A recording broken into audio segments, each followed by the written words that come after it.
अस्सलामु अलैकुम नाजरीन, आज हम आपको उस तंजीम के बारे में बताएंगे जो कि पूरी दुनिया को कंट्रोल करती है। दुनिया का कोई मुल्क ऐसा नहीं जिस पर उनका कंट्रोल ना हो। उसके बनने से लेकर आज तक के सफ़र को हम मुख्तलिफ हिस्सों में बयान करेंगे। तो आइए नाजरीन, बग़ैर इंतज़ार किए वीडियो का आगाज़ करते हैं। अगरचे अर्ज़ मुक़द्दस यानी फ़लस्तीन पर मसीही इक़्तिदार मुख्तसर अरसे के लिए था, लेकिन इनका ये मुख्तसर कब्ज़ा पूरी दुनिया की तारीख को तब्दील करने वाला हादसा साबित हुआ।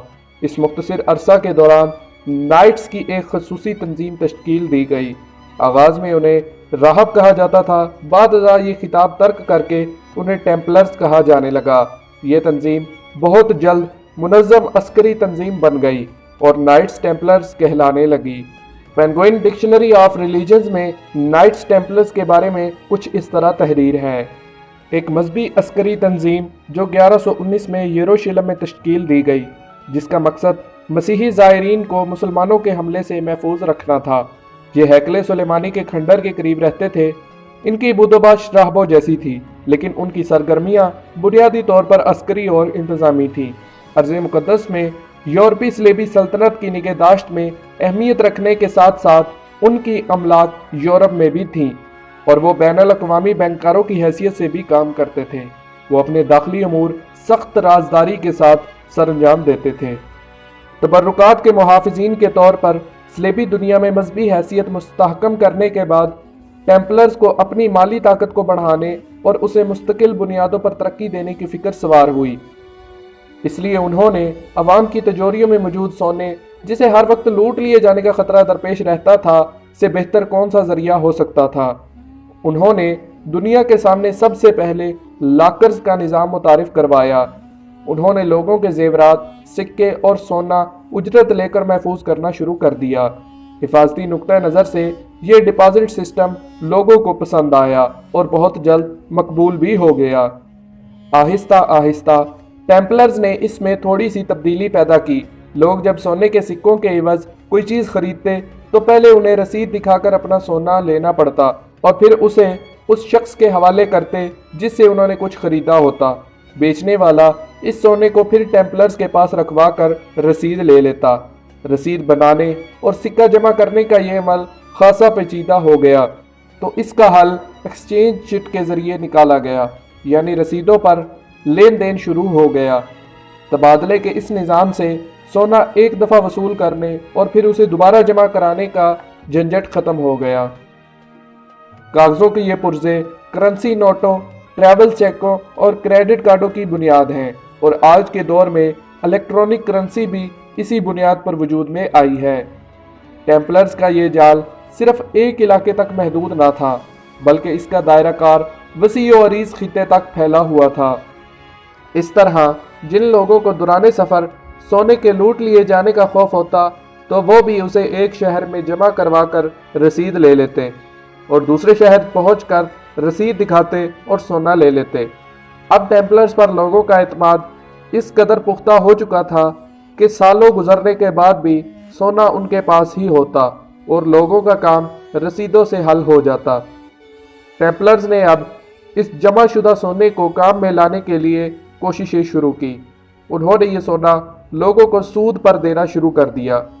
इस तरह ये सोने की हिफाजत के एवज मालिकान से भी रकूम ऐंठते और फिर उनकी इमानत आगे किसी और को सूद पर दे देते। इस तरह ये लोग दूसरों के सोने पर ऐश करने में कामयाब ठहरे। आज की जदीद बैंकारी का निज़ाम भी टेम्पलर्स के बनाए गए सरमाया महफूज करने और सूद पर कर्जा देने के निज़ाम का मरहून मिन्नत है। टेम्पलर्स ने न सिर्फ यूरोप बल्कि वस्ती एशियाई ममालिक में भी इस जाल को फैलाया और एक वक्त ऐसा आया कि न सिर्फ आवाम बल्कि बादशाह भी उनके मकरूज हो गए। कर्ज़ों पर भारी सूद की वजह से बादशाह अपनी आवाम तक को गिरवी रखने पर मजबूर हो गए। इस तरह ये लोग हुकूमतों की तरफ से आवाम से टैक्स भी लेने लग गए। इन शैतानी जहनीत रखने वाले टेम्पलर्स के इस निज़ाम ने आज तक दुनिया को उनके हाथों मुआशी गुलाम बना रखा है। टेम्पलर्स की तरक्की और यूरोप के हुक्मरानों पर कंट्रोल और मईशत पर उनका कब्जा आम लोगों की नज़रों से ओझल रहा। यहाँ तक कि खुद यूरोपी बादशाह भी एक तवील अरसा तक इस बात को ना समझ सके कि टेम्पलर्स उनके साथ क्या कर रहे हैं और क्या करना चाहते हैं। बिलाखिर फ्रांस का बादशाह फिलिप्स चहारम इस साजिश को समझ गया और वो इनसे अपना और अपनी कौम का पीछा छुड़ाना चाहता था, लेकिन चर्च और ईसाइयत उसकी राह में हायल थी। टेम्पलर्स ने ईसाई अवाम की मजहबी हिमायत हासिल कर ली थी, इसलिए उनके खिलाफ कार्रवाई आसान न थी। लिहाजा फिलिप्स ने हिकमत से काम करने का फैसला किया। सबसे पहले इसने उस वक्त के टेम्पलर्स के साथ मिले हुए पोप बोनीफेस अष्टम से जान छुड़ाई और फिर उसके जानशीन बेनिडिक्ट याज़दहम से छुटकारा हासिल किया। 1305 में बादशाह फिलिप्स ने नए पोप क्लेमेंट पंजम का तकर्रुर किया। इस मुनसिफ पोप की मदद से बादशाह ने टेम्पलर्स के मामलात की मुकम्मल छानबीन कराई। तहकीकात के नतीजे में जो हकाइक सामने आए वो तवक्को से ज़्यादा ख़तरनाक थे। ख़तरे की संगीनी ने उसे फौरी और सख्त कदम उठाने पर मजबूर कर दिया। चुनाचे उसने मुल्क भर में सरकारी अमाल को सरे बहमर अहकामात भेजे। तरतीब ये बताई गई कि इन अहकामात को हर जगह बैक वक्त यानी जुमा 13 अक्टूबर 1307 की सुबह तुलुए आफ्ताब पर खोला जाना था। इन खुफिया अहकामात के मुताबिक मुल्क भर में इस तंजीम को मुअत्तल करके टेम्पलर्स को गिरफ्तार और उनकी इमलाक को जब्त कर लिया गया। टेम्पलर्स पर तौहीन मसीह, बुत परस्ती और हम जिन्स परस्ती के इल्ज़ामात आयद किए गए। इन इल्ज़ामात ने पूरे यूरोप में टेम्पलर्स के खिलाफ नफरत व कराहत पैदा कर दी। हर जगह उन्हें मशकूक करार देकर गिरफ्तार कर लिया गया। मुजरिम साबित होने वालों को फांसी दे दी गई। टेम्पलर्स के आखिरी ग्रैंड मास्टर जैक्स डी मोलाय को धीमी आंच पर रखकर कबाब बना दिया गया। टेम्पलर्स को इस अचानक और खुफिया कार्रवाई ने बहुत नुकसान पहुंचाया और ये बचते बचाते स्कॉटलैंड आ गए, जो उस वक़्त यूरोप से आज़ादी की जंग लड़ रहा था। स्कॉटलैंड को इन टेम्पलर्स के आने का खूब नफ़ा हुआ और इनकी जंगी महारतों की बदौलत वो इस जंग में कामयाब हो गया। इस तरह टेम्पलर्स स्कॉटलैंड के आज़ाद बादशाह को कंट्रोल करने लगे। बाद अज़ां इनका कंट्रोल बरतानिया और फिर पूरे यूरोप पर हो गया। इस वाक़े से टेम्पलर्स ने दो बातें जान ली। एक कि अगर वो आज़ादाना तौर पर काम करेंगे तो वो ख़तरे से दो चार रहेंगे, और दूसरा ये कि ताकत एक हाथ में होना भी उनके वजूद की बका के लिए मोहलिक साबित होगा। चुनाचे उन्होंने इक़्तिदार की इस ताकत को तकसीम कर दिया और नया निज़ाम मुतारिफ करवाया जिसे दुनिया जमहूरियत का नाम देती है। ये भी इनके एक धोखे से भरपूर निज़ाम के अलावा कुछ नहीं, जिसमें बज़ाहिर हुकूमत अवामी लगती है, लेकिन दरअसल इसका फ़ैसला उस निज़ाम को बनाने वाले करते हैं कि किस मुल्क में कौन सा हुक्मरान होना चाहिए।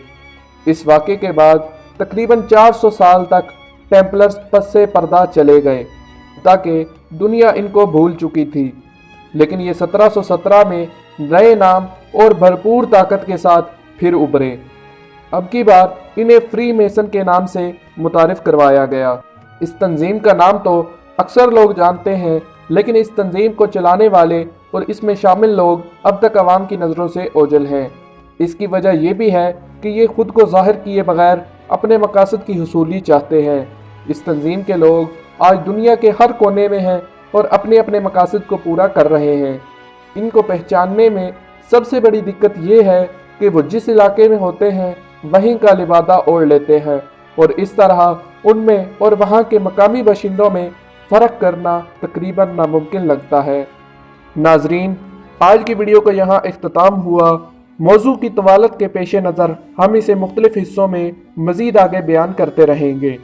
आने वाली नई वीडियोज़ की बरवक्त अपडेट के लिए हमारे चैनल को सब्सक्राइब करें और बेल आइकन को लाजमी प्रेस करें।